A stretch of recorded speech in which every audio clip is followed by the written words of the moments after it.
Today I'm comparing the silicone case, the clear case, and the all-new FineWoven case that's made by Apple. I'll be sharing the similarities and differences with the cases, my experience with each of the cases because I actually have taken the time to use them, and which case I think you should get. Hey everyone, it's Andrew and welcome back to the channel. Alright, so what's similar with these cases? First, the unboxing experience is pretty much the same for each case. You open the box, you have the case, and an additional paper that Apple gives you. Each one of these cases comes in the size of the iPhone 15, the iPhone 15 Plus, the iPhone 15 Pro, and the iPhone 15 Pro Max, which is the iPhone that I'm currently using. Unfortunately, there is no cross-compatibility with the cases, so I can't use my 14 Pro cases with a 15 Pro case and vice versa. Each of these cases is MagSafe compatible, and the MagSafe on all of them is the same. Very strong, and for me, MagSafe is a must-have. Each case snaps on pretty easily and can be removed easily as well. And because it is a MagSafe case, when you put it on, you should get a MagSafe ring indicating to you that this is an official Apple case. If it doesn't pop up, you might have bought a fake case. The design structure of each case is very similar as well. You get a power button, a volume up button and down button, and for the 15 Pro Max that I have here, you get an action button. The buttons are easy to press and work as expected.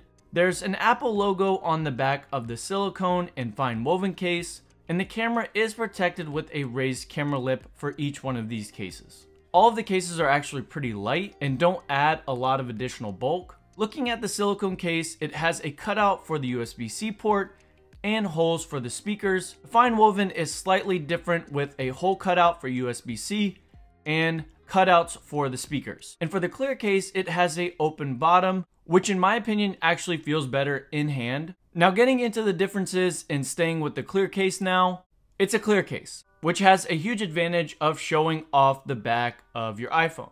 And on the back, you also have the MagSafe ring, which is a nice outlined white ring. I have natural titanium, which is gorgeous. The material of the case is a blend of optically clear polycarbonate and flexible materials. That's a mouthful, which can feel a bit slippery at first, and just holding the case, it is flexible, but not too flexible to where you could bend it. It's got a scratch-resistant coating, but if I recall, my 14 Pro's case did have some scratches on it after using it. And all of the materials and coatings are optimized to prevent yellowing over time, which is actually true. I've had this case for a few years now, just like different generations, and it's never yellowed for me. Overall, I'd say this is one of the more durable cases and can withstand normal drops. It also costs $49. I can't forget to mention this, but because it is a clear case, you will see a lot of fingerprints. Now let's move on to the differences with the silicone case. The material is a really nice silicone. It feels silky and soft to the touch and feels great in hand. The inside has a soft microfiber lining for even more protection, and this is where we start to get into really nice color options. You have 8 color options: sherbet, cypress, winter blue, storm blue, guava, light pink, black, and clay, which is the color that I have, and I'm pretty pleased with my decision. The case aesthetically is probably my favorite, but I have to say I have experienced some tearing with the silicone material in the past. And if you do drop this case from really any distance, it could wreck the case as well. Also, just keep in mind, you'll probably see a lot of dust and lint on this case. It's true, it gets to be ridiculous. And the price is also $49. And moving into the last case, we have the FineWoven case, Apple's leather case replacement. As controversial as this case has been, it's actually pretty good. The FineWoven material is a durable micro twill material that has a soft suede-like feeling. The interior of the device also has the same FineWoven material. Since the FineWoven material is something that's newer, it's not really a material that I've ever touched before, so it took some time to get used to. The sides are a plastic carbon type of material. It's actually not FineWoven, and I actually really like this part of the case. It does come in 5 color options: mulberry, taupe, Pacific blue, black, and evergreen, which is what I have.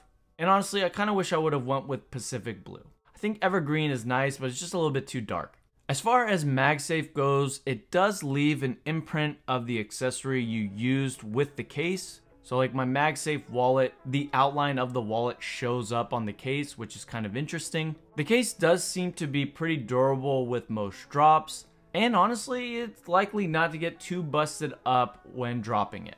I did use it for 30 straight days, and it actually looks a bit rough.